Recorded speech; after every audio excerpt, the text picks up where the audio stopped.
আসসালামু আলাইকুম। Welcome to my SN poultry ফার্মে সকলকে স্বাগত। তো মাশাআল্লাহ এই পর্যন্ত আমার ফার্মের বাচ্চাগুলো খুব সুন্দর আছে। আপনারা দেখতে পাচ্ছেন বাচ্চাগুলো খুবই চঞ্চল, খুবই ভালো আছে এই পর্যন্ত। আজকে আপনাদের সম্মুখে একটি গুরুত্বপূর্ণ বিষয় নিয়ে কিছু আলোচনা করব। সুস্থ সবল রাখার জন্য কি কি করতে হয় ইনশাল্লাহ ভিডিওতে বিস্তারিত দেব। আপনারা ধৈর্য ধরে ভিডিওটি সম্পূর্ণ দেখবেন। তো মুরগি ভালো রাখার জন্য আমাদেরকে কিছু কাজ করতে হবে।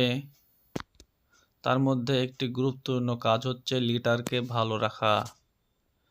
লিটার ভালো থাকলে অবশ্যই মুরগি গ্রোথ দেবে, অল্পতেই মুরগি বডি ওয়েট আসবে ইনশাআল্লাহ।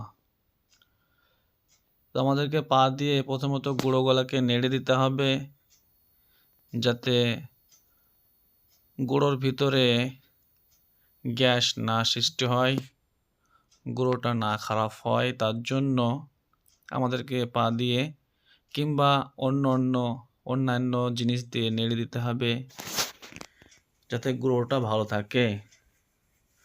যেখানে শক্ত হবে ওটা তুলে বাদ দিয়ে দিতে হবে, আর যেটা ভালো আছে ওটাকে চেষ্টা করতে হবে ভালো রাখার জন্য, যাতে ফার্মের ভিতরে গ্যাস না সৃষ্টি হয়।